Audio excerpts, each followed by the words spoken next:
Olá, tudo bem? Hoje eu estou aqui para discutir com você sobre a próstata.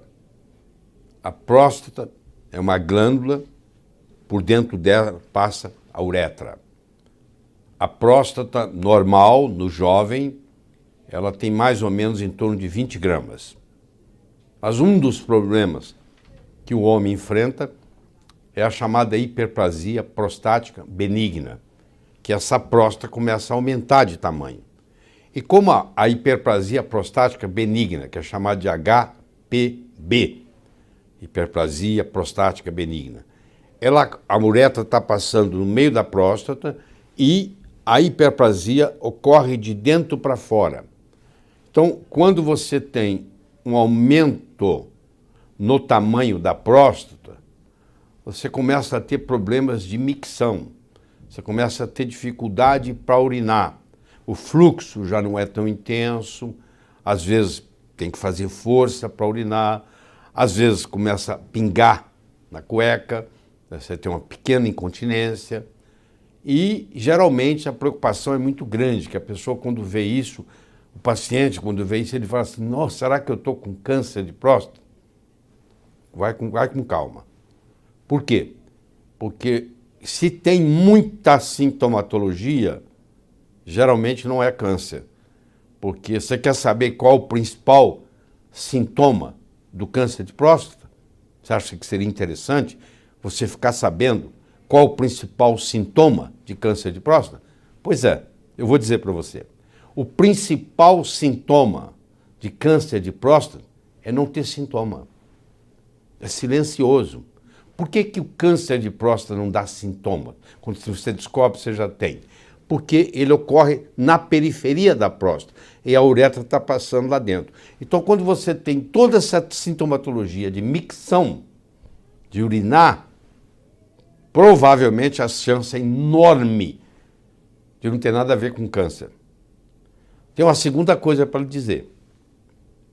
O grande filósofo Tim Maia tinha uma frase que ele dizia assim, ó, uma coisa é uma coisa, outra coisa é outra coisa. Aqui se aplica muito bem a filosofia do Tim Maia. Hiperplasia prostática benigna é uma coisa, câncer de próstata é outra coisa. Um não vira o outro.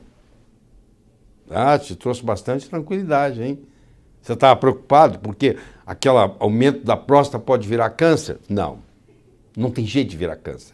São duas doenças distintas. A hiperplasia prostática benigna ocorrendo do centro para a periferia e o câncer ocorrendo da periferia para o centro. São até localizações diferentes. Para você saber se isso está acontecendo, na hiperplasia prostática benigna, a sintomatologia aparece. Então, a sintomatologia da micção, a dificuldade para urinar, cada vez que você urina pouquinho, daí um pouquinho tem que urinar de novo, aí você tem às vezes que acordar à noite por causa disso, atrapalha profundamente seu sono, isso é um problema sério, porque se você levanta 2, 3, 4 vezes para urinar, você acaba não tendo naquela noite um sono reparador, isso vai repercutir em toda a sua saúde. A hiperplasia prostática benigna, ela chama benigna porque ela é benigna, do ponto de vista de próstata. Mas ela pode repercutir muito. Então, se isso está te incomodando tremendamente para dormir, você tem que checar com o seu médico se você pode tomar alguma coisa para que você não urine muito durante a noite. Existem substâncias alfa-bloqueadores, que o seu médico conhece muito bem, e que vão permitir você acumular mais na bexiga e só descarregar a bexiga na parte da manhã.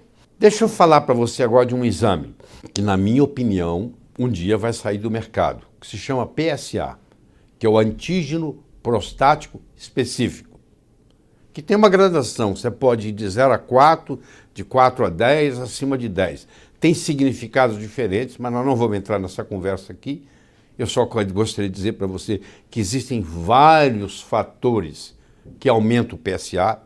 Por exemplo, se você cavalgar, fizer equitação, se você teve relação sexual, se você andou de bicicleta, se você fez uma ginástica intensa, se você correu uma maratona, tudo isso contribui para aumentar o PSA. Então, o PSA, ele tanto aumenta no caso da hiperplasia prostática benigna, quanto ele aumenta no caso do câncer. Então, geralmente, tem uma dificuldade. Ih, aumentado, será que é câncer? Será que não é? E a pessoa fica apavorada e começa a fazer biópsias. Eu quero que você entenda o que é a biópsia. A biópsia é o seguinte, vai fazer mais ou menos uns 18 furinhos na cápsula da sua próstata e vai ver se ali tem alguma coisa. Eu quero fazer uma analogia aqui para você. Você imagine que eu tenho um lago e que eu crio carpas nesse lago. E você vai me visitar e eu vou mostrar para você que eu crio carpas, porque a água está escura. Eu jogo uma rede. E quando eu puxo a rede, não tem carpa nenhuma na rede. Significa que não tem carpa no lago? Não, não significa nada. Porque o peixe não foi pego na rede, não estava naquele lugar. A mesma coisa acontece com a biópsia de próstata. Porque quando você faz uma biópsia de mama, o problema da mama tem um nódulo. Você vai pela ultrassonografia e faz a biópsia no nódulo. Só que a próstata não tem nódulo. Então eu não tenho um parâmetro para dizer aqui que eu vou biopsiar. Eu vou fazer 18 biópsias, tem suas complicações. Procure no Dr. Google, você vai ver, tem gente que fica internado por um mês depois de uma biópsia de próstata, tá? Porque às vezes pode sangrar. E quando vem negativo, não é garantido também que não tenha nada. Porque você jogou a rede, não pegou peixe, não significa que o lago não tenha peixe. Simplesmente o peixe não caiu na rede. Você fez a biópsia, mas se você está fazendo a biópsia de um lado e o câncer está do outro lado, você não vai pegar. Então você tem que levar isso em consideração na hora que você vai decidir se você quer ou não fazer a biópsia. E o problema maior do câncer de próstata, que a preocupação maior é a metástase, é espalhar. Tem estudos na literatura mostrando que a biópsia, furar a cápsula da próstata, contribui no processo de metástase. Mas deixa eu dar para você dois parâmetros importantes. Primeiro, que só 7% dos cânceres de próstata vão ter metástase. Então a chance de você morrer com ele, mas não por causa dele, é muito grande. Então uma pessoa que tem câncer de próstata, ela pode morrer com câncer de próstata, mas não por causa do câncer de próstata, porque a chance de metástase é de apenas 7%. Tanto é que nos países de primeiro mundo, quando passa dos 65 anos de idade, hoje a conduta é observar. Tem lugar, por exemplo, nos Estados Unidos, com mais de 70 anos não se opera mais. E já de 65 a 70 tem restrições muito grandes para operar, entendeu? Eventualmente, todo homem vai ter câncer de próstata. Eles têm estudos mostrando pacientes com 90 anos de idade ou mais, que morreram por outras causas, submetido à autópsia. Sabe quantos por cento tinha câncer de próstata? Com mais de 90 anos? 100%. Todos os pacientes que morreram com mais de 90 anos, por outras causas, quando feita a autópsia, quando estudado a próstata, tinha lá um câncer de próstata pequenininho lá guardado. Porque o câncer de próstata, ele leva 20 a 30 anos para evoluir. Então, se você foi diagnosticado com câncer de próstata hoje, significa que ano passado você já tinha ele, que ano retrasado você já tinha ele. Agora, eu pergunto para você, raciocina aqui comigo. Você é diagnosticado hoje com câncer de próstata, por que você tem que operar amanhã de manhã? Isso é uma coisa que levou 30 anos para chegar naquele ponto. Não é melhor você se preparar melhor para a cirurgia? Não é melhor você fazer uma alimentação apropriada, ter alguns dias para poder colocar sua vida em ordem, etc., do que amanhã de manhã tem que operar? Eu não entendo essa pressa, como muitos que estudam isso não entendem essa pressa.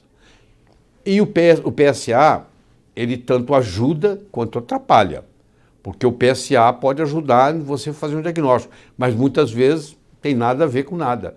E existe o chamado PSA total e existe o chamado PSA livre. Conversa isso com o seu médico.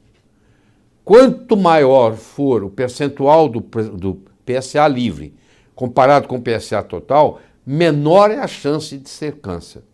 Então eu posso ter um PSA de 12, mas se o PSA livre é 25%, por exemplo, isso é praticamente uma hiperplasia prostática benigna ou uma prostatite. Porque quem tem hiperplasia prostática benigna tem uma predisposição à prostatite. Então eu quero que você saiba disso.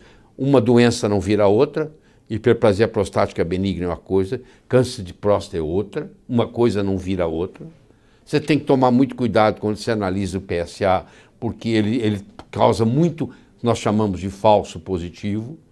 Se você tem mais de 65, 70 anos de idade, provavelmente observar é a melhor coisa, não vai operando assim. E como é um câncer de evolução lenta, você não pode ser amanhã de manhã. E lembrando-se de que quanto mais sintomatologia você tiver, maior a chance de ser hiperplasia prostática benigna do que câncer. Existem vários alimentos que são úteis no tratamento da próstata. Um desses alimentos, que o componente é o licopeno. O licopeno é uma substância que ajuda muito, tanto na hiperplasia prostática benigna, quanto mesmo na prevenção até de câncer. Só que o licopeno é uma substância lipossolúvel. Ele não é uma substância hidrossolúvel. O que quer dizer isso?